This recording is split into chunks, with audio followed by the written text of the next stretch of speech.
आपके बीच में होने वाला है। आपका बहुत बहुत धन्यवाद। सर के साथ आप लोग लगातार बने रहिएगा। Thank you so much.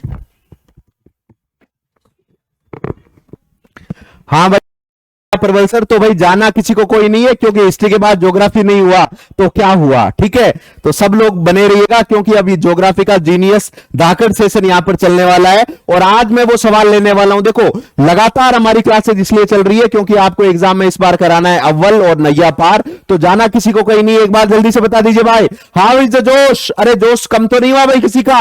Yes और नो? जल्दी से बता दीजिए, क्योंकि ज्योग्राफी का तांडव शुरू होने वाला है भाई। ज्योग्राफी का तांडव यहां पर शुरू होने वाला है, और मैं जो क्लास लेता हूं आपको पता है किस तरह की क्लास यहां पर चलने वाली है भाई। बिल्कुल, तो लगातार बने रहेगा, अलग कहीं नहीं जाना, दूसरे क्लास को आपने ज्वाइन करना ही नहीं है। पूरा मैं यहीं पर आ गया हूं आप सबके लिए भाई। ठीक है, सबसे पहले तो मैं आपको बताना चाहूंगा कि बिहार के बच्चों के लिए एक विशेष तोहफा यानी किताबें, कहते हैं क्या पुस्तक प्रेमी सबसे धनी इंसान होता है, यह ध्यान रखना। तो ये पुस्तकें आप जरूर आपकी टेबल पे होनी चाहिए, खासकर बीपीएससी के लिए, बिहार प्रारंभिक विद्यालय शिक्षक के लिए, प्राथमिक के लिए हिंदी माध्यम का है, कक्षा 1 से 5 तक ध्यान रखना। कुल इसमें 18 प्रेक्षित सेट आपको मिलेंगे, और इसके साथ अगर आप देखें तो मात्र 200 रुपए में। और ये ऑफर कब तक है? ये ऑफर है 8 मार्च तक, याद रखना। ये ऑफर है आपका 8 मार्च तक, और क्लास को बढ़ा दीजिएगा भाई जबरदस्त रूप से भाई। बिल्कुल आज चलने वाली है गजेंद्र की गारंटी। एक बार सब लोग क्लास को शेयर कर दीजिए, इसके बाद मैं क्लास का डिस्कशन करता हूं शुरू भाई, बढ़िया तरीके से। बिल्कुल भाई, बढ़िया तरीके से क्लास को सब लोग पहुंचा दीजिए मंगल ग्रह तक। बिल्कुल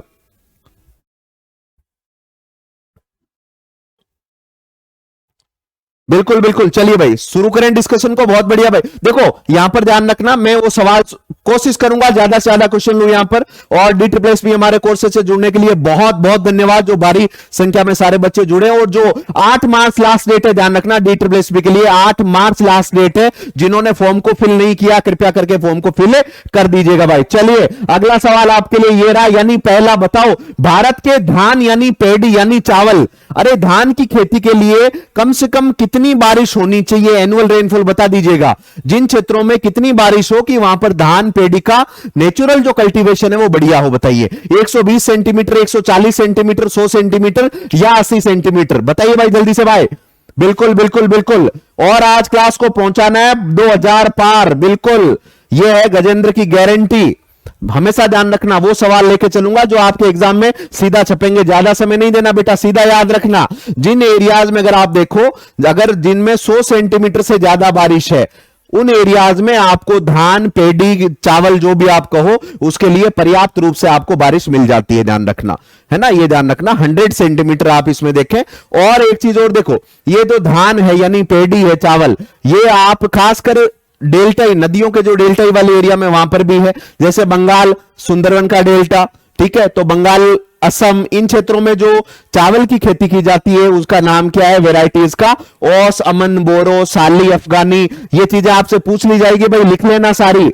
ये सारे के सारे किसकी वेराइटीज है? ये सारी की सारी आपके चावल की वेराइटीज है, चावल की गुणवत्ताएं हैं, ये ध्यान रखिएगा भाई। चावल की गुणवत्ताएं हैं, सीधा सीधा। ओ समन और बोरो, ये कई बार आपसे पूछा गया, 1000 बार पूछा गया है। क्या है ओ समन बोरो? ये आप बता देना। भारत में खासकर डेल्टाई क्षेत्रों में, कहां पर? बंगाल और असम के ब्रह्मपुत्र घाटी क्षेत्रों में, यहां पर उगने वाली चावल की वेराइटीज है। जैसे मान लो आपसे गेहूं, आपके एग्रीकल्चर है तो इसमें आप मान लो दे दिया सोनालिका, तो सोनालिका किसकी वेराइटी है? सोनालिका गेहूं की वैरायटी है, याद रखना। रोबस्टा अरेबिका किसकी है? कॉफी की वैरायटी है, याद रखना। बहुत बढ़िया, अगला सवाल आपके लिए ये रहा, बताइएगा प्यारे बच्चों, ग्रीष्म ऋतु में यानी गर्मियों में मॉनसून की पहली दस्तक कहां होती है ना? काले मेला, काले मेगा, पानी तो बरसाओ। तो मॉनसून का जो पहला दस्तक है वो आपके कहां होता है भाई? जल्दी बताइए। हिमालय क्षेत्र में, पश्चिमी घाट में, पूर्वी घाट में, या गंगा के मैदानी क्षेत्र में? प्यारे बच्चों याद रखना, पढ़ पढ़ के हम पंडित हो गए एकदम। आपको पता है कि भाई पहला जो मॉनसून है पश्चिमी घाट के चलते आपके कहां पर? केरल में एक्टिवेट हो जाता है 1 जून के। हाँ, पिछली बार 4 जून को आया था। रुक गया होगा पटना वटना में लिट्टी चोखे खाना। यस और नो भाई? तो आप सब जानते हो, सीधा सीधा याद रखना भाई। बहुत बढ़िया, इसको कर लो। पश्चिमी घाट, पश्चिमी घाट, पश्चिमी घाट। और आप क्या याद रखोगे पश्चिमी घाट में? और आप क्या याद रखोगे पश्चिमी घाट में? पश्चिमी घाट की जो सबसे ऊंची चोटी है, आपको याद करा दिया मैंने सारा। और ध्यान रखना, ये कुछ क्वेश्चन है। इसके बाद आज का जो मेरा मेन मुद्दा रहेगा वो रहेगा भारत के और बिहार के आपके महत्वपूर्ण खनिजों पर बात करूंगा। मैं टॉपिक वाइज चलने वाला इंसान हूं। नदियों की क्लास में पहले ले चुका हूं, आज इन पे, और इस तरह से लगातार आपको बढ़िया सेशन देता रहूंगा, ध्यान रखना। ठीक है भाई, बिल्कुल। चलिए अगला सवाल आपके लिए ये रहा, बताइए मिट्टी के पानी के माध्यम से जो ऊपरी मिट्टी है, पानी पड़ रहा है मिट्टी पे, और जो ऊपरी जो पोषक तत्व है, खनिज है, वो छन छन के नीचे जा रहे हैं। ये देखो ये मिट्टी है आपका, और ज्यादा बारिश की वजह से ये पानी नीचे जा रहा है। इसको क्या कहोगे भाई, इसको क्या कहोगे, जल्दी बताइए।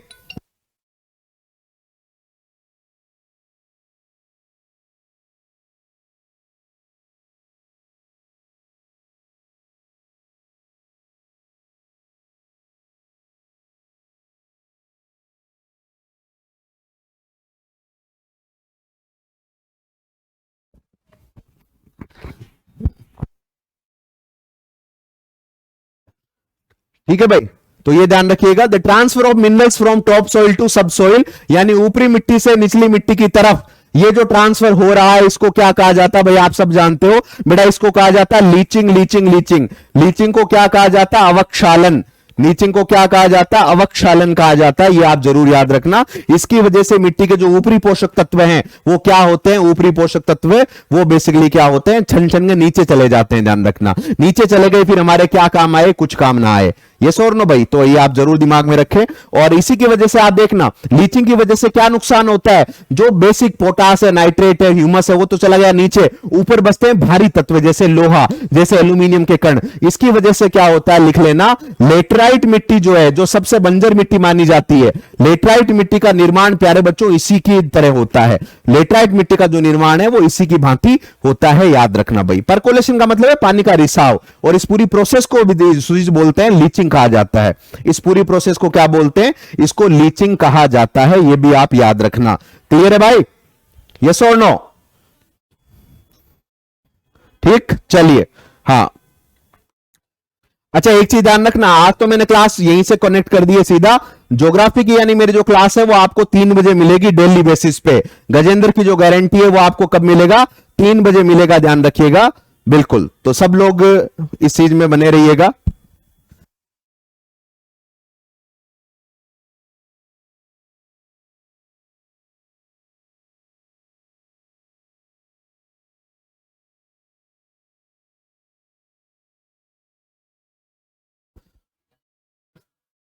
ठीक है भाई, ठीक है, ठीक है। तो transfer of minerals from top soil, इसको लीचिंग। और लेटराइट मिट्टी से आपसे पूछा जाए, मैंने कह दिया है, लेटराइट मिट्टी जो बंजर मिट्टी है, लेकिन बेटा ये भी कुछ काम आती है। बंजर तो दुनिया में कुछ नहीं होता, ध्यान रखना, उगाने की देर होती है। लेटराइट मिट्टी में आपके काजू, ध्यान रखिएगा, पिस्ता, ठीक है, कॉफी, कहवा, ये चीजें थोड़ी उग सकती है, ये जरूर याद रखना। आपसे पूछा जा सकता है, क्योंकि किताब में लिख दिया लेटराइट मिट्टी जो है, लेटर यानी बिल्कुल ईंटों उद्योग में काम आती है।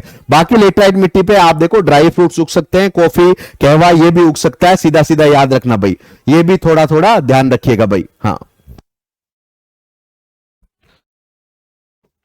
अगला सवाल बताइएगा, लेटराइट मिट्टी का विकास जो है वो किन जलवायु परिस्थितियों में होता है। बिल्कुल भाई, लेटराइट मिट्टी का जो विकास है वो किन जलवायु परिस्थितियों में होता है। 4 ऑप्शन है आपके पास, wet tropical climate, hot and dry climate, cool temperate climate, या मेडिटेरेनियन टाइप ऑफ क्लाइमेट। बताते चलिएगा भाई।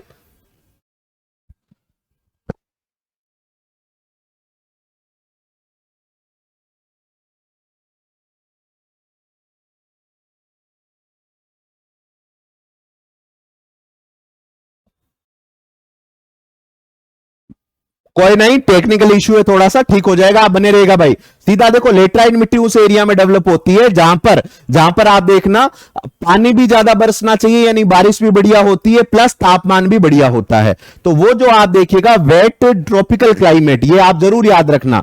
वेट ट्रॉपिकल क्लाइमेट यानी जो लेटराइट मिट्टी के लिए आप लिख लो, मैं सूत्र लिख देता हूं आपको, इसका फॉर्मूला लिख लो। उन कंडीशन में जहां पर गर्मी ज्यादा पड़ती है, प्लस जहां पर बारिश भी ज्यादा होती है, यह ध्यान रखना। उन क्षेत्रों में जहां पर गर्मी ज्यादा पड़ती है और बारिश भी ज्यादा होती है, high temperature with high rainfall, high temperature with high rainfall, ये आप जरूर याद रखें। और ये कंडीशन आपकी फिट कहां पर बैठती है भाई, है ना, ये आपके बैठती है वेट ट्रॉपिकल क्लाइमेट में।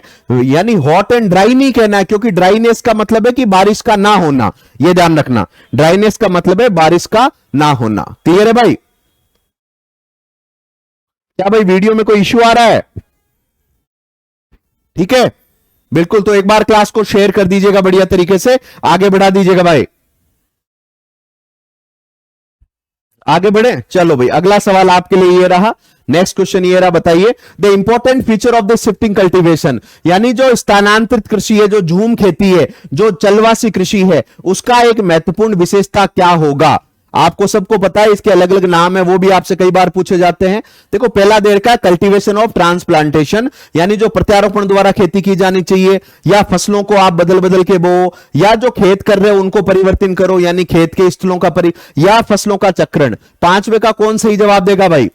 बिल्कुल भाई, बिल्कुल ओके भाई, बढ़िया तरीके से, ठीक है, चलने दो भाई, और क्लास को आगे बढ़ाते चलिएगा भाई, क्लास को आगे बढ़ाते चलिएगा। बिल्कुल, ये देख लेना यहां पर शिफ्टिंग कल्टीवेशन। शिफ्टिंग कल्टीवेशन का मतलब ये खासकर बार बार आपको शिफ्ट करना पड़ेगा, तभी तो इसको क्या बोलते हैं? चलवासी कृषि। तभी तो इसको क्या बोलते हैं? स्थानांतरित कृषि।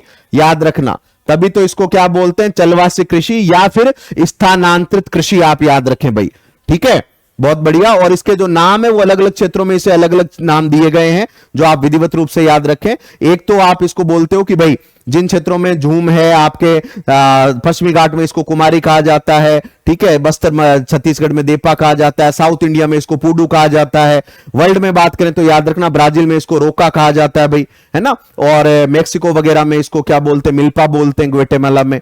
और श्रीलंका का नाम बड़ा फेमस है, श्रीलंका में इसको चेना कहा जाता है, म्यांमार में इसको टोंगिया कहा जाता है, थाईलैंड में इसको तमराई कहा जाता है। ये सारे जो क्षेत्र हैं वो आप जरूर इसके याद रखें भाई, वो आप जरूर याद रखना। बिल्कुल बढ़िया भाई, चलिए चलने दो गाड़ी। Where is India most prize tea grown, यानी भारत की जो सबसे बेशकीमती चाय है वो कहां उगाई जाती है, बताइए भाई। यानी वैसे तो अगर आप देखें तो प्रोडक्शन में असम का नाम आ जाता है, लेकिन अगर सबसे इंपॉर्टेंट यानी जो आइकॉनिक, जिसको ज्योग्राफिकल इंडिकेटर भी दिया गया है, वो आप जानते हो, दार्जिलिंग। दार्जिलिंग प्यारे बच्चों, बिल्कुल पूछा गया और आगे भी पूछा जाएगा जनाब, दार्जिलिंग लिख लीजिएगा। और आप देखो, ये जो दार्जिलिंग रेलवे है उसको आप देखना यूनाइटेड नेशंस का वर्ल्ड रेलवे नेटवर्क हेरिटेज का नाम भी दिया गया है। भारत के कौन कौन से रेलवे, सुनिएगा पूरी क्लास को बढ़िया से, भारत के कौन कौन से रेलवे है जिसको वर्ल्ड रेलवे हेरिटेज नेटवर्क में नाम है? एक तो शिमला से कालका, जो आपका शिमला से काल का जो टॉय ट्रेन वाला है पूरा मामला।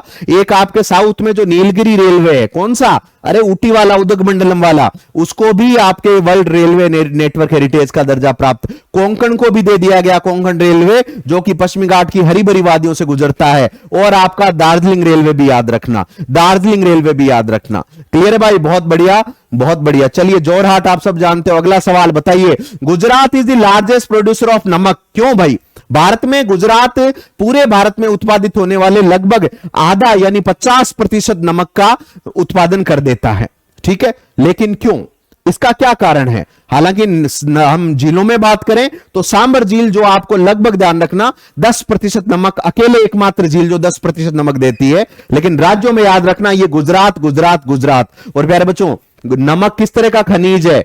आप ऑब्वियसली जानते हो, नमक मिनरल है, अधात्विक खनिज है, नॉन मेटेलिक मिनरल है, ठीक है, बिल्कुल। तो आज की क्लास में भी स्वादानुसार नमक, और क्लास को बढ़ाते चलिएगा भाई, क्लास को बढ़ाते चलिएगा, शेयर करते चलिएगा। मैं रुकने वाला नहीं हूं, यह ध्यान रखना, जब तक तोड़ेंगे नहीं बीपीएससी को और तब तक छोड़ेंगे नहीं, याद रखना एग्जाम को।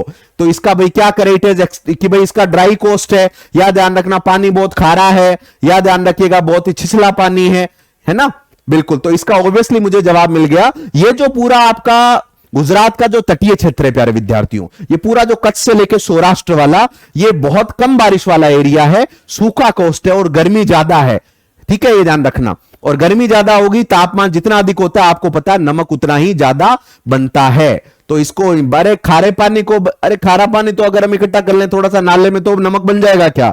है भाई? इसका ए जिन्होंने जवाब दिया वो फुल मार्क्स लेके जाएगा भाई, जिसने ए जवाब दिया वो फुल मार्क्स लेके जाएगा, ठीक है। चलिए, बहुत बढ़िया।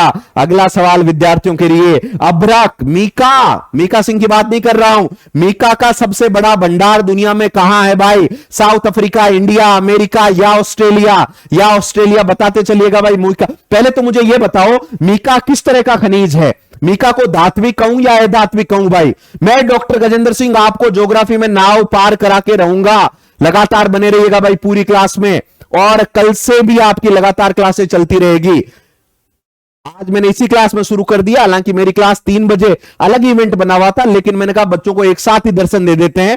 तो कल याद रखना 3 बजे जो मेरा एक अलग क्लास इवेंट बना होगा गजेंद्र की गारंटी, उसको ऑल क्या बोलोगे रे, एडवांस में आप लाइक कर दीजिएगा। कल मेरा वेट करना 3 बजे एक अलग क्लास में, गजेंद्र की गारंटी वाली क्लास में। आज तो मैं सीधा ही टपक गया, पता नहीं कहां से आ गया। यस और नो भाई? चलिए जल्दी जल्दी जल्दी बढ़ाते चलिएगा। अब्रक का सबसे बड़ा भंडार इंडिया, ध्यान रखना। अब्रक कैसा है भाई? अब्रक नॉन मेटेलिक मिनरल है भाई। अब्रक जो है वो नॉन मेटेलिक है, और अब्रक का भारत में सबसे बड़ा आज एरिया है आंध्र प्रदेश। आंध्र प्रदेश का नेल्लोर जिला भैया। और आपसे माइन पूछे तो बता देना गुरुडा माइन। उसके बाद दूसरा आता है झारखंड। अरे झारखंड क्यों, मैं अगर बिहार को ले आऊं, आपके बिहार में भागलपुर, गया, नवादा से लेके झारखंड में कोडरमा, हजारीबाग, पठार, ये बड़ा मीका का बहुत बड़ा बेल्ट है। और तीसरे नंबर पे आता है राजस्थान। बिल्कुल, तलवारों पर बहादुर लोग जो है तिलक लगाते हैं, वही राजस्थान। क्लियर है भाई? तो ये आप जरूर जरूर याद रखें। अगला सवाल ये रहा आपके लिए, ध्यान से पढ़ना। खनिजों का जो मानचित्र करने का जिम्मेदारी एजेंसी कौन सी है? कि भाई खनिज तो है बहुत सारे, आपके छोटा नागपुर पठार में भी है, तो खनिजों का जो राष्ट्रीय लेवल पे कौन सी ऑथेंटिक एजेंसी है जो खासकर इसका मैपिंग करती है, एक्सप्लोरेशन करवाती है, वो कौन है भैया? वो कौन सी है? बहुत बढ़िया, सीधा सीधा याद रखना। और मैं बता रहा हूं, आप बोलते हो ना कि सर कंपटीशन बहुत है, कंपटीशन बहुत है, देख लेना इस क्वेश्चन में 60% लोग गलत जवाब देंगे, ध्यान रखना। जबकि खनिज जब आप करो तो पहले आपको यह जरूर पता होना चाहिए भाई। जल्दी बताइए भाई, जियोलॉजिकल सर्वे ऑफ इंडिया या सर्वे जनरल ऑफ इंडिया या नेशनल मिनरल डेवलपमेंट कॉर्पोरेशन या इंडिया ब्यूरो ऑफ माइंस? बताइए भाई। मुझे तो डी अच्छा लग रहा है, आपको क्या अच्छा लग रहा है ये ज्यादा महत्वपूर्ण है, क्योंकि एग्जाम देने आप जाओगे जनाब। ठीक है, बिल्कुल, जल्दी जल्दी जल्दी, जिसको जो अच्छा लगे श्रद्धा अनुसार। ए भी आ गया, बी भी आ गया, सी भी आ गया। सीधा याद रखना बच्चे, आज के बाद गलत मत करना। लिखना the geological survey of India, ये भारत की राष्ट्रीय ऑथेंटिक एजेंसी है जो खनिजों का मैपिंग करती है, उनका मानचित्रण बनाती है और विधिवत रूप से आपको उनका एक्सप्लोरेशन करने का, जैसे आपका शीशा दस्ता निकालना है, तो इसने क्या किया कि कुछ एरियाज को डिमार्केट कर दिया कि भाई आप ऐसा जाओ, आप राजस्थान उदयपुर चले जाओ, वहां पर एक जावर की खान है, तो वहां पर इसने एक ऑफिस स्टार्ट कर दिया, स्थापित कर दिया, हिंदुस्तान जिंक लिमिटेड। तो ये जो मोटा मोटी रूप से जो काम करता है, ये कौन करता है? Geological survey of India. बहुत बढ़िया भाई बच्चों, चलिए आगे अगला सवाल आपके लिए ये रहा, बताइएगा। पहला कोल माइन, अब मैंने कहा ना आज मैं खनिजों को फिनिश करूंगा पूरा, ताकि आपको भी आनंद आए कि कोई चैनल है जहां पर व्यवस्थित रूप से सारे टॉपिक कराए जाते हैं। पूरा खिचड़ी नहीं बनाना कि सारे सवाल एक ही साथ ही दे दिए, थोड़ा सिस्टमेटिक रूप से। लास्ट क्लास में मैंने नदियों की बात की थी, आज मेरा मुख्य मकसद है खनिजों में, उसके बाद कल और कुछ बात करेंगे। पहला जो कोल माइन है भाई, बिल्कुल बिल्कुल झूम खेती की लिस्ट हजारों बार आपको याद करा देगी, और पीडीएफ में आपको झूम खेती की लिस्ट दे देंगे, आप चिंता मत करो भाई। फर्स्ट कोल माइन, पहली जो कोल माइनर है बहुत पुरानी है भाई, ये तो रानीगंज, ये तो अंग्रेजों के समय ब्रिटिश इंडिया में शुरू हो गई थी। रानीगंज रानीगंज रानीगंज, जरिया, धनबाद, बोकारो, ये सारे बेटा आपके झारखंड वाली है। ये भी झारखंड की महत्वपूर्ण कोल माइन से याद रखना। तो इसमें जिसने रानीगंज नाम दिया, बिल्कुल सही नाम दिया, रानीगंज रानीगंज और रानीगंज। बहुत बढ़िया भाई, अगला सवाल आपके लिए ये रहा, ये क्या है? तुमलापल्ले, समझ तो गए साउथ इंडिया का कोई नाम होगा, जी हां, तुमलापल्ले। ये किस राज्य में यूरेनियम का विशाल भंडार एक है? और आपको मैं बता दूं, अभी यूरेनियम का सबसे बड़ा भंडार है, आपका उत्पादन होता है झारखंड में, लेकिन इसको कायदे से कर लिया तो भैया बल्ले बल्ले है, ध्यान रखना। ये संभावित एक रिजर्व है, बताइए किस राज्य में है? तुमलापल्ले, झारखंड में, आंध्र प्रदेश में, तमिलनाडु में या गुजरात में? कौन सारा बच्चा? बेटा हिंट दे देता हूं, अभी मैंने कहा कि जहां पर आपको मीका मिलता है, मीका का नेल्लोर एरिया है आंध्र प्रदेश में, और ये तुमलापल्ले भी आपको आंध्र प्रदेश ही जाना पड़ेगा। तुमलापल्ले भी आपको कहां जाना पड़ेगा? आंध्र प्रदेश ही प्यारे बच्चों जाना पड़ेगा। बहुत बढ़िया भाई, ठीक है, बिल्कुल बिल्कुल बिल्कुल। तो एक बार इसका स्क्रीनशॉट ले लीजिएगा भाई, इसका स्क्रीनशॉट जबरदस्त रूप से ले लीजिएगा बढ़िया तरीके से भाई, ठीक है, बिल्कुल। और एक बार सब लोग क्लास को शेयर कर दीजिएगा, जहां इस क्लास को पहुंचना चाहिए वहां इसको पहुंचा दीजिएगा भाई, क्योंकि यहां पर गजेंद्र की गारंटी चल रही है। ये गारंटी सवाल जो आपके एग्जामिनेशन में आएंगे धमाल, ठीक है भाई।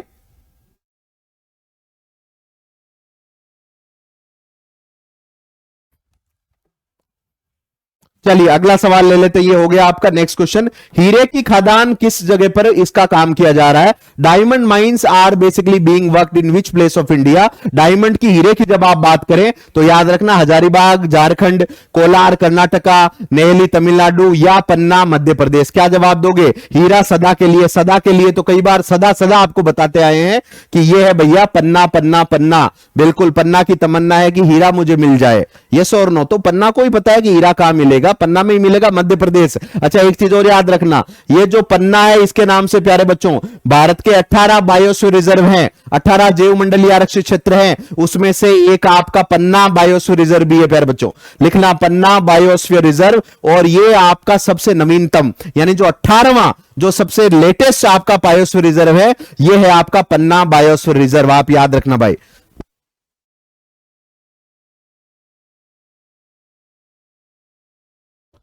चलिए भाई ठीक है, आगे बढ़े। अगला सवाल ये रहा, सिंधु गंगा के मैदान की मिट्टी का प्रमुख विशेषता क्या है? अरे जो आप रहते हो बिहार में, उत्तर प्रदेश में, बंगाल में, ये जो पूरा गंगेटिक प्लेन एरिया है, या जो पंजाब में रावी सतलज वाला सिंधु वाला जो पूरा एरिया है, इसमें मिट्टी की मेन क्वालिटी क्या है भाई?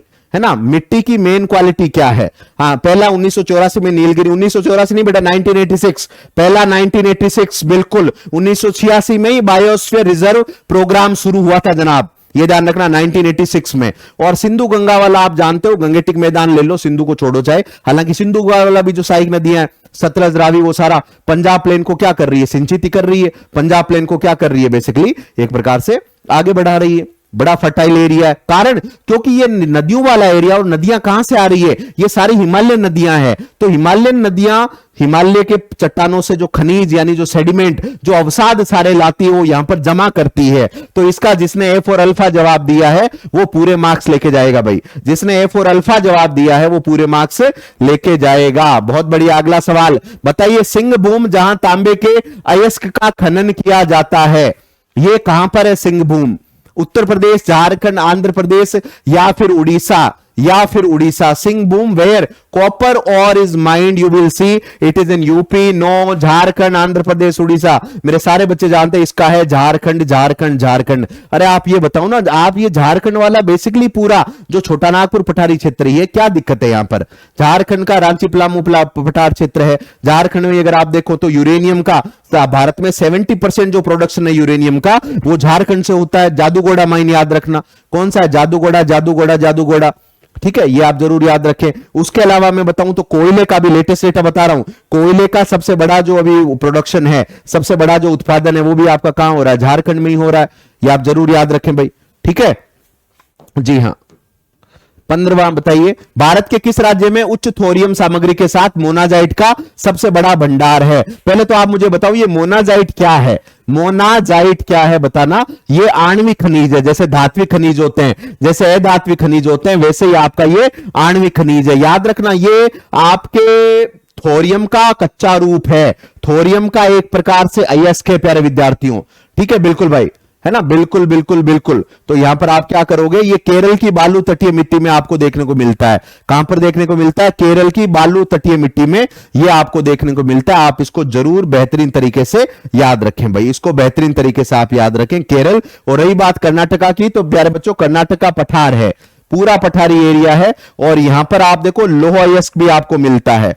कर्नाटका में साउथ में आयरन ओर के भी विपुल भंडार है। कर्नाटका में प्यारे बच्चों गोल्ड के, स्वर्ण के भी विपुल भंडार है, याद रखना। गुजरात की बात करें तो गुजरात में आप देखो नमक का भी मैंने बात की। ठीक है, ये आप जरूर जरूर याद रखें। और गुजरात की जो तटीय सीमा है वो भी सबसे लंबी है। गुजरात के राष्ट्रीय पार्क भी करके जाना जीएस में, खासकर गिर राष्ट्रीय पार्क। क्यों गिर मत जाना, सुनो, गिर राष्ट्रीय पार्क ये एशियाई लोइन के लिए जाना जाता है, एशियाई बब्बर शेर के लिए जाना जाता है। और एक यहीं पर आपको जंगली गधे भी मिल जाएंगे गुजरात में, जो ब्लैक बग राष्ट्रीय पार्क है। ये दो आप जरूर जरूर जरूर याद रखना। बिल्कुल भाई, बिल्कुल ठीक है भाई। चलिए क्लास को शेयर करते रहिएगा, आगे बढ़ाते रहिएगा भाई। भारत में खनिजों से जो समृद्ध पठार है, मैंने कुछ पठार लिखे, आप ये बताओ, अंधों में काना राजा नहीं ढूंढना, आपको राजा ही ढूंढना है, आपको बादशाह ढूंढना है। बताइए इनमें खनिजों में सबसे समृद्ध पठार, सबसे ज्यादा खनिजों की दृष्टि से जो आपको, आप बोल सकते हो खनिजों का अजायब घर है ये, खनिजों का चिड़ियाघर है ये। बिल्कुल, कौन सा पठार है? मालवा। मालवा में कौन से खनिज है भाई? थोड़े बहुत तो है वैसे। छोटा नागपुर पठार या दक्कन पठार या मैसूरू पठार, सीधा याद रखना, शेर हमेशा शेर रहेगा। यह है छोटा नागपुर पठार। बताइए भैया, अब देखो जीएस करा रहा हूं तो जीएस में आपको एक्सपर्ट बना के जाऊंगा, ध्यान रखना। मालवा पठार में क्या पूछेगा, मालवा पठार कहां फैला हुआ है भाई, कितने राज्यों में, तो लिखना मालवा पठार गुरुजी 3 राज्यों में, बड़ा एरिया मध्य प्रदेश, फिर राजस्थान प्लस गुजरात। याद रखना ये जो आपका छोटा नागपुर पठार है, ये कितने राज्यों में, 5 राज्यों में, बिहार, झारखंड, उड़ीसा, वेस्ट बंगाल और ध्यान रखिएगा छत्तीसगढ़। ठीक है, दक्कन का पठार अगर आप देखें तो महाराष्ट्र, ठीक है, कर्नाटका, मध्य प्रदेश का साउथ वेस्ट पार्ट, कुछ भाग गुजरात का, ये काली मिट्टी वाला भी एरिया है। काली मिट्टी कभी भी पूछे तो सिर्फ महाराष्ट्र अकेले मत बताना, काली मिट्टी आपको जहां जहां मिलेगी, जहां जहां पर ये बेसाल्टिक पठार है, तो मध्य प्रदेश में भी मिलेगी, कर्नाटका के उत्तरी भाग में भी मिलेगी, मध्य प्रदेश के साउथ वेस्ट में भी मिलेगी, गुजरात में भी मिलेगी। तो जो भी पढ़ो पूरा पढ़ो। मैसूरू पठार बेसिकली अलग से नहीं है, यह आपका कर्नाटका पठार का ही हिस्सा है। यस और नो भाई, बहुत बढ़िया। क्लास को आगे बढ़ाइएगा, शेयर करते चलिएगा भाई। बिल्कुल, भारत का सबसे बड़ा कोयला क्षेत्र, सबसे बड़ा कोयला भंडार किस राज्य में पाया जाता है? जिस बच्चे ने क्लास सुनी अभी मैंने आपको बताया, बताना भाई। छत्तीसगढ़, झारखंड, मध्य प्रदेश या उड़ीसा, या उड़ीसा। भारत में कोयला, याद रखना बच्चे, कोयला काला है लेकिन आज भी इसका बोलबाला है। क्यों कहा मैंने इसलिए कहा क्योंकि आज भी भारत में सबसे ज्यादा भाई, बिल्कुल बिल्कुल बिल्कुल, अरे ये जो आपका जोश और जुनून है यही मेरे में ऊर्जा भरता है, ध्यान रखना। बिल्कुल, तो मेरी क्लास का वेट किया करो, प्रतीक्षा किया करो भाई। यस और नो?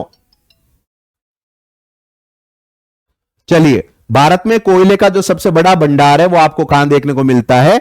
वो मैंने कहा कोयला काला है लेकिन आज भी इसका बोलबाला है। इसका कारण क्या है? मूलतः इसका मूल कारण यह है कि कोयले से ही आज भारत में सबसे ज्यादा बिजली आज भी बनाई जा रही है। भारत में जितनी कोयले का आप बिजली का उत्पादन होता है उसका लगभग याद रखना, उसका लगभग आप देखना कि 38% के आसपास जो पावर है, बिजली है, वो कोयला आधारित बिजली है भाई, वो कोयला आधारित बिजली है, ये ध्यान रखना। बहुत बढ़िया। तो चलिए आप याद रखना, इसमें भारत का सबसे बड़ा कोयला का भंडार, लेटेस्ट डेटा आप लिख लेना, ये झारखंड में। और बेटा कभी भी आपसे पूछे कि भाई आप प्रादेशिक रूप में बताइए, तो भारत में जो कोयला क्षेत्र है वो सारा गोंडवाना लैंड का कोयला। गोंडवाना लैंड का मतलब यहां पर है कि जो नदी घाटी वाला क्षेत्र है जहां पर फॉसिल्स बहुत ज्यादा हैं, जैसे नर्मदा घाटी है, महानदी घाटी है, कावेरी घाटी है, कृष्णा घाटी है, तो गोंडवाना लैंड यानी 98% भारत का जो कोयला है प्यारे विद्यार्थियों, भारत का जो 98% कोयला है वो आपको इस कैटेगरी का ही देखने को मिलता है। ये आप जरूर ध्यान रखना भाई, ठीक है। चलिए अगला सवाल ये बताना, यूरेनियम फाउंड इन लद्दाख। देखो संसाधनों की बात करते हैं, लद्दाख में जो यूरेनियम मिलता है वो बेसिकली किस तरह का संसाधन है? लद्दाख में यूरेनियम का पाया जाना ये किस तरह का संसाधन है बताओ। अब एक चीज मैं बता दूं, यूरेनियम पूरी दुनिया में जितना यूरेनियम है वो सिर्फ भारत में 2% यूरेनियम आपको देखने को मिलता है, ठीक है। यानी यूरेनियम के मामले में हम बहुत ज्यादा अमीर क्षेत्र नहीं है, फिर भी आप याद रखना यूरेनियम की अगर बात करें तो ये अभी संभावित है, इसको आप पोटेंशियल रिसोर्स का दर्जा दोगे, इसको आप क्या कहोगे? पोटेंशियल रिसोर्स का दर्जा आप इसको दोगे भाई, ये ध्यान रखिएगा भाई। पोटेंशियल रिसोर्स, संभावित संसाधन, संभावित संसाधन याद रखना। क्यों? क्योंकि अभी इसका सिर्फ एक सर्वे हुआ है और यहां पर बेसिक रूप से जो प्रोडक्शन है वो शुरू नहीं हो पाया है, तो ये आप जरूर याद रखें। तो संभावित संसाधन, और वैसे भारत में यूरेनियम पूरी दुनिया का कितना है? 2.1%, पहली बात। और दूसरी बात याद रखना, यहां पर दूसरी बात आप ये याद रखिएगा कि भारत में लगभग जितना यूरेनियम निकलता है उसका 70% जो यूरेनियम है वो किस राज्य से उत्पादित होता है? झारखंड का। अच्छा मुझे ये बताओ, ये यूरेनियम काम क्या आता है? ये यूरेनियम, थोरियम, मोनाजाइट, ये क्या काम आते हैं? ये काम ये आते हैं जनाब कि ये जो न्यूक्लियर रिएक्टर हैं उनको ऊर्जा देते हैं।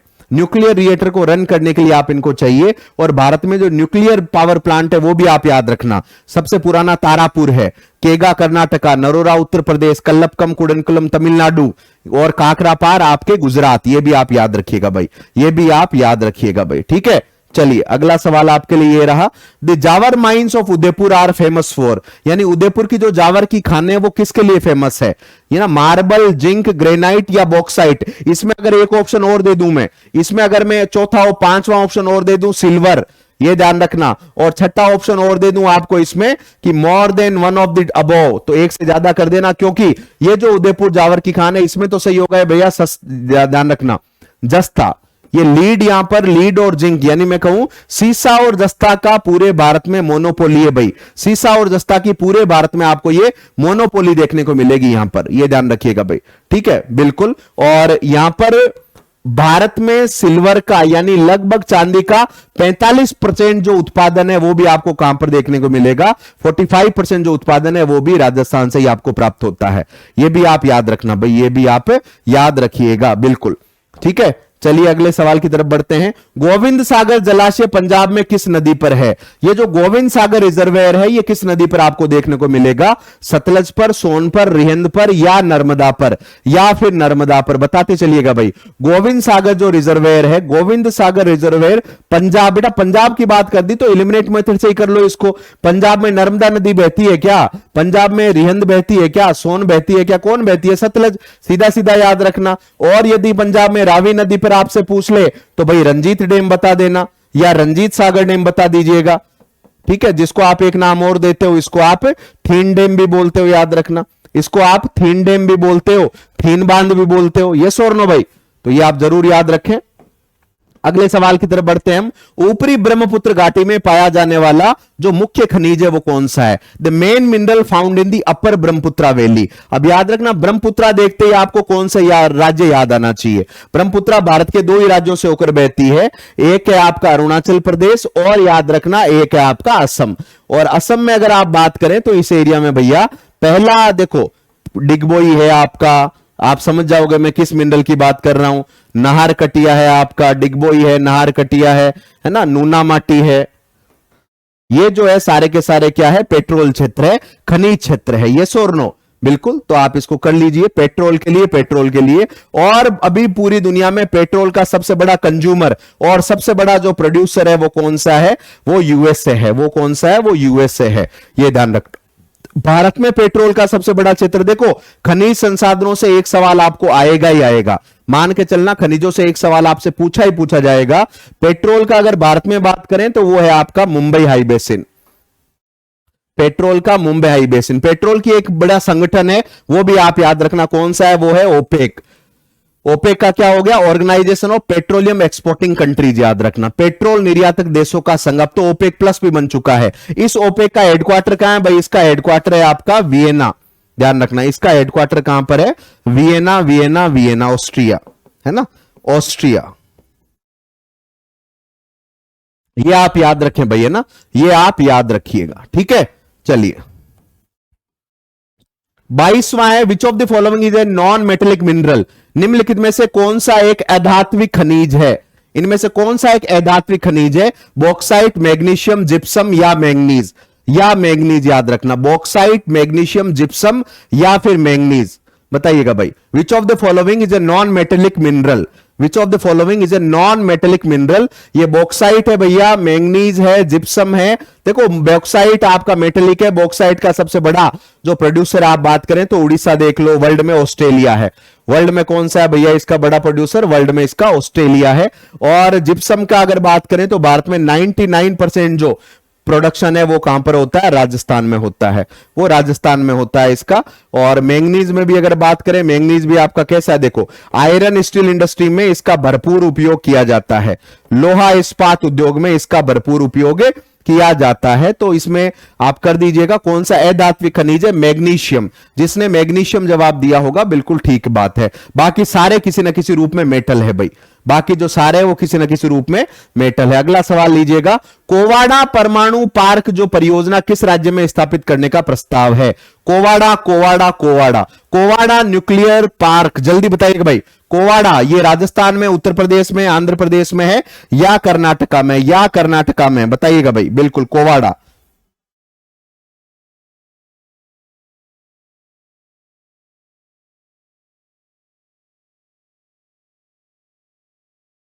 देखो ज्यादातर आप ध्यान रखिएगा, जितने भी आपके न्यूक्लियर पावर प्लांट है या रिन्यूएबल्स, मैं आपको तरीका बताता हूं एक, जब भी कभी आप कंफ्यूज हो, यानी देखो सौर ऊर्जा है, विंड ऊर्जा है, इनमें अगर आप बात करें, सौर में तो चलो राजस्थान है, बाकी जितने भी आपके non conventional method of energy किए जा रहे हैं उनमें साउथ इंडियन स्टेट्स का जो रुतबा है वो ज्यादा है। जैसे आप देखो विंड एनर्जी में, तो विंड एनर्जी में आप देखिएगा सबसे बड़ा जो अभी प्रोड्यूसर है तमिलनाडु है, फिर गुजरात है, ठीक है। और उसी तरीके से न्यूक्लियर एनर्जी में भी आप देखो तमिलनाडु में 2 न्यूक्लियर पावर प्लांट है, है ना। तो तमिलनाडु तो ऑप्शन में नहीं, इसमें आप आंध्र प्रदेश कर दीजिए, आंध्र प्रदेश कर दीजिए। ये कोवाड़ा जो परमाणु पार्क है या परमाणु ऊर्जा परियोजना, ये आपका कहां पर है, आंध्र प्रदेश। बहुत बढ़िया भाई, चलिए आगे क्लास को शेयर करते चलिएगा भाई। भारत में जो प्रमुख कोयला धारक संरचना है उसको क्या बोलते हैं, यानी आप रीजनल प्रादेशिक तरीके से बताइएगा। भारत में जो यूरेनियम का आपके जो कोल का चट्टानी स्वरूप है वो किस रूप में मिलता है, आप सब जानते हो। अरे शिवालिक तो हिमालय, कितनी बार कहा है, हिमालय में उथल पुथल की वजह से और जो चट्टानों के एक प्रकार से डिस्प्लेसमेंट की वजह से वहां पर कोई खनिजों का उत्पादन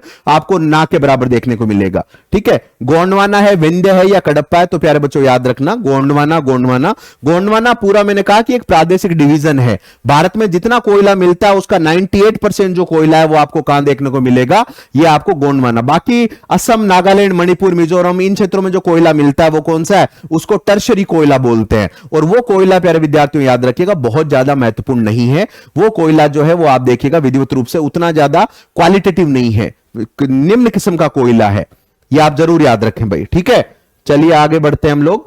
निम्नलिखित में से कौन सी जल विद्युत परियोजना तमिलनाडु से संबंधित नहीं है, यानी इनमें से कौन सा जल विद्युत हाइड्रो पावर प्रोजेक्ट है जिसका तमिलनाडु से लेना देना नहीं है भाई, है ना। इडुक्की है, अलियार है, पेरियार है या कुंडा है, या कुंडा है। ठीक है, इडुक्की, अलियार, पेरियार या कुंडा, बताइए भाई जल्दी से। देखो इसको एलिमिनेट कर देते हैं। ये इडुक्की परियोजना कई बार आपको बताया मैंने, ये आपके कहां पर है, केरल में है।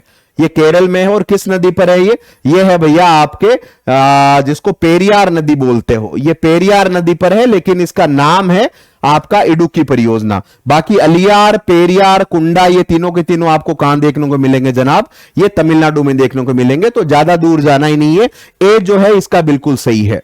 इनमें से कौन सा जो तमिल, देखो जो बच्चे पेरियार दे रहे हैं वो जल्दबाजी में जवाब दे रहे हैं, ध्यान रखना। पेरियार सुन के केरल याद आता है, लेकिन यहां पर परियोजना है बेटा, केरियार परियोजना जो है ये आपको कहां देखने को मिलेगी, ये मिलेगी आपको आपके तमिलनाडु में है। कौन सी नदी पर, ये ध्यान रखना, पेरियार पर ही। लेकिन पेरियार पे जो इडुक्की परियोजना है वो आपकी केरल में है। तो इस हिसाब से जिसने ए जवाब दिया है वो बिल्कुल ठीक जवाब दिया है, ये ध्यान रखना। चलिए, नेवेली पावर प्रोजेक्ट जो है, नेवेली पावर प्रोजेक्ट, नेवेली जल विद्युत जो जल विद्युत नहीं बोलेंगे, बिजली परियोजना है, ये किस किस्म की है, जल विद्युत है या नाभिकीय है या तापीय। थर्मल का मतलब क्या है, तापीय। तापीय का मतलब क्या है, जो कोयले से बनती है, जो कोयला आधारित बिजली है, बताइएगा भाई जल्दी से। और आप पहले मुझे ये बताओ, ज्योग्राफर हो आप सारे लोग, ज्योग्राफी पढ़ते हो, ये जो नेवेली क्षेत्र है, ये नेवेली बेसिकली कहां का क्षेत्र है भाई, ये तमिलनाडु का है। और आपको ध्यान रखना तमिलनाडु में नेवेली में लिग्नाइट कोयले का बहुत बड़ा भंडार है प्यारे बच्चों। कौन सा कोयला, लिग्नाइट कोयला। और याद रखना भारत में हमने कहा कि सबसे ज्यादा बिजली आज बनाई जा रही है किससे, आपके कोयले से। तो कौन सा कोयला जो हमारे पास होगा, हमारे पास कोयला कौन सा है, हमारे पास लिग्नाइट है, बिटुमिनस है, वो सारा सही है।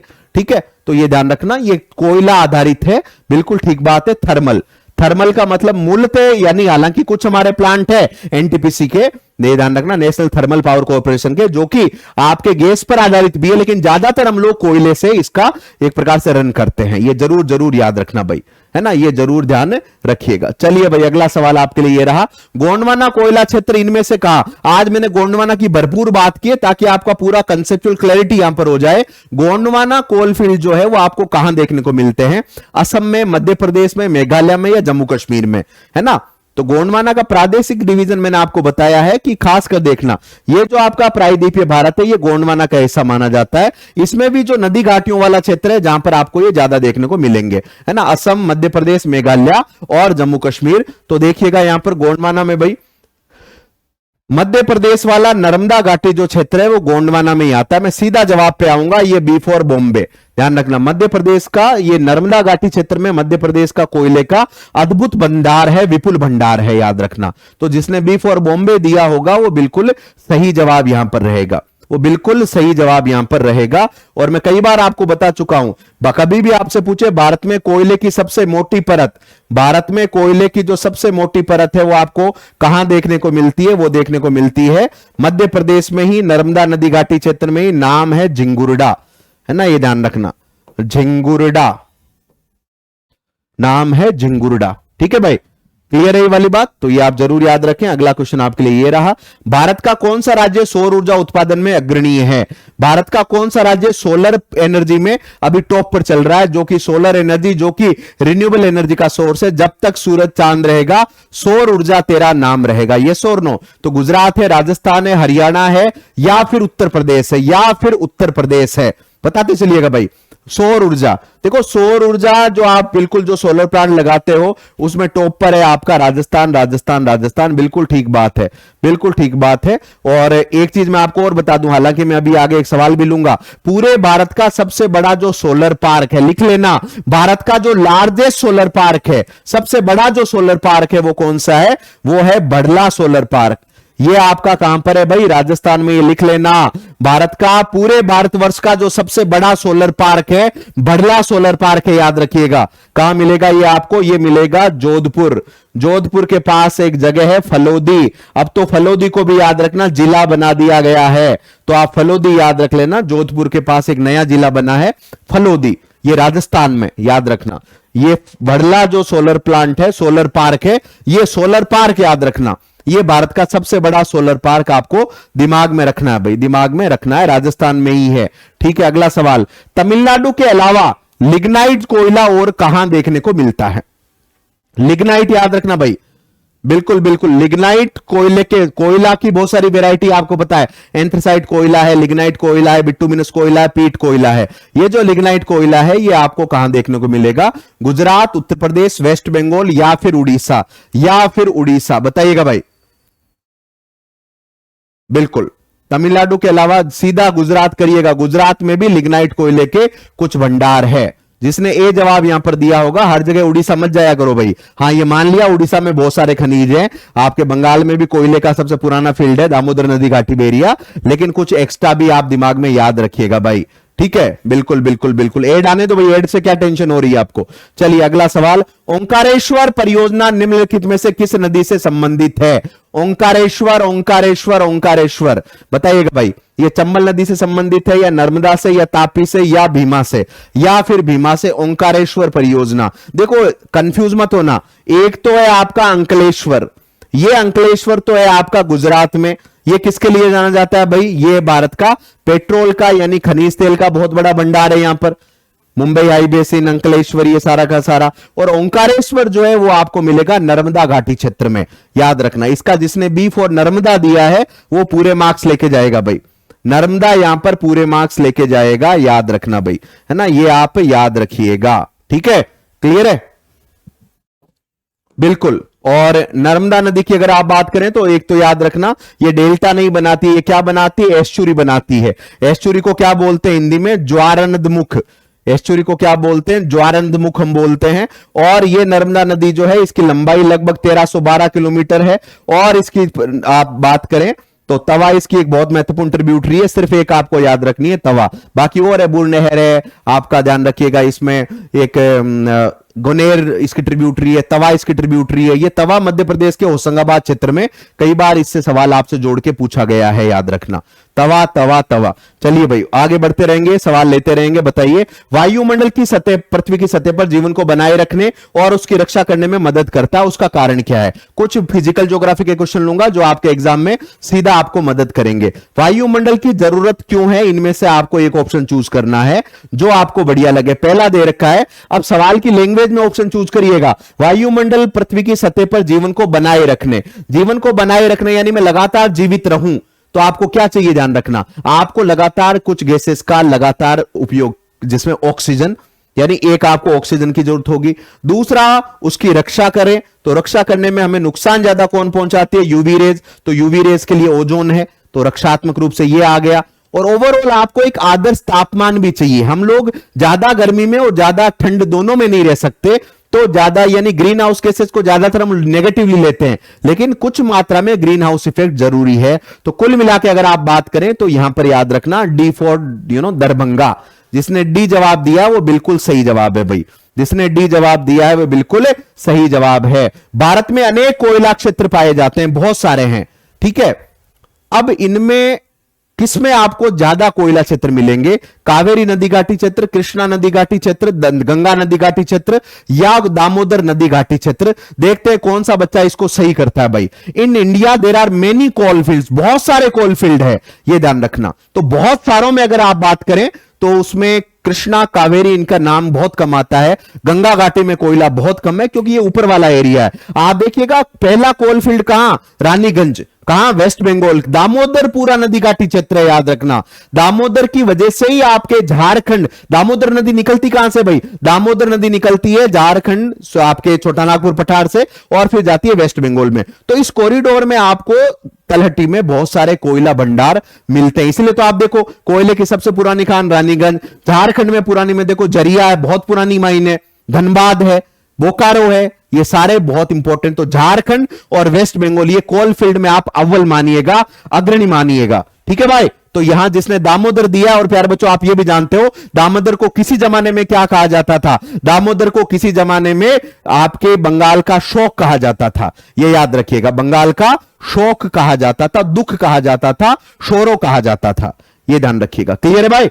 और आज जो है दामोदर नदी घाटी परियोजना भारत की पहली बहुउद्देशीय परियोजना के रूप में एक बंगाल को काया पलट कर चुकी है। इसी दामोदर वाला जो एरिया है उसको हम भारत का रूर बोलते हैं। यहां पर बांध भी याद रखना, मेथा बांध है, तिलैया है, पंचेत है, बराकर है, वो सारे बांध भी आप कायदे से याद रखिएगा भाई, ठीक है। चलिए कुछ सवाल और ले लेते हैं। यहां पर 35 का आंकड़ा पूरा करके जाऊंगा। जादू घोड़ा किसके लिए फेमस है भाई? जादू कर दो कोई जल्दी से भाई। जादू घोड़ा लोहे के लिए, अभ्रक के लिए, यूरेनियम के लिए या तांबे के लिए? आप सब जानते हो जादू घोड़ा माइन झारखंड में है और ये यूरेनियम, बिल्कुल ठीक बात है। भारत में यूरेनियम की सबसे पुरानी और लगभग 70% डोमेस्टिक रूप से यूरेनियम निकालने का काम यहां पर किया जाता है। क्लियर है भाई? चलिए अगला सवाल बताओ। भारतीय भूवैज्ञानिक सर्वेक्षण ने भारत के अधिकांश क्रोमाइट याद रखना एक तरह का आपका नॉन मेटेलिक खनिज है, ये कहां पर पाया जाना सुनिश्चित किया है? भारत का जो भूवैज्ञानिक जियोलॉजिकल सर्वे ऑफ इंडिया भी मैंने लिया था कि खनिजों की सर्वे एजेंसी कौन सी है, वो है आपका जियोलॉजिकल सर्वे ऑफ इंडिया, ठीक है। तो कटक, सिंहभूम, मणिपुर या हुबली बताइए भाई, कौन बताएगा इसको? क्रोमाइट का भारत में सबसे ज्यादा संभावित जो उत्पादन और रिजर्व है वो कहां पर संभावित पाया गया है? सिंहभूम, झारखंड, मणिपुर, हुबली या कटक? सीधा याद रखना कटक कहां पर है भैया? उड़ीसा में है, याद रखना। कटक जो है वो कहां पर है? इट इज इन उड़ीसा। बहुत बढ़िया भाई, ठीक है। चलिए आज की क्लास का ये अंतिम सवाल रहेगा मेरा, और कल मेरी क्लास चलेगी, ध्यान रखना। कल मेरी क्लास चलेगी 3 बजे, ध्यान रखना। ज्योग्राफी गजेंद्र की गारंटी, जिसको आप ऑलरेडी सब्सक्राइब रहिएगा चैनल में, जिन्होंने चैनल को सब्सक्राइब नहीं किया है, ठीक है, ये ध्यान रखिएगा। और ध्यान रखना जो लगातार क्लास चाहते हैं तो कल 3 बजे अलग सेशन में मैं बात करूंगा, ठीक है। तो सब लोग बने रहिएगा। लार्जेस्ट सोलर पार्क आप सब जानते हो राजस्थान में है, सबसे बड़ा सोलर पार्क, नाम क्या? बड़ला। तो इसके साथ ज्योग्राफी की क्लास समाप्त हुई। और प्यारे विद्यार्थियों ये जरूर आप याद रखना, ये जो नई आपके लिए बिहार प्राथमिक विद्यालय शिक्षक बिहार के बच्चों के लिए विशेष तोहफा, तो मात्र 200 रुपए में, ये ध्यान रखना 8 मार्च तक आप वैलिड है इसका। और बीपीएससी हिंदी माध्यम से 1 से 5 की पूरी आपको यहां पर लगभग 18 प्रेक्सिट एक साथ मिल जाएंगे, तो इनको आप जरूर एक्सेस करिएगा। आज मैं यही विराम लेता हूं। मेरा नाम है डॉक्टर गजेंद्र सिंह। अध्ययन मंत्रा को तुरंत सब्सक्राइब कर लीजिएगा, और जो लोग टेलीग्राम से नहीं जुड़े हैं टेलीग्राम से भी जुड़ जाएगा सब लोग अध्ययन मंत्रा से। Thank you so much. तो कल मिलेंगे 3 बजे की क्लास में गजेंद्र की गारंटी के साथ। Thank you so much, bye bye, take care, have a wonderful Sunday.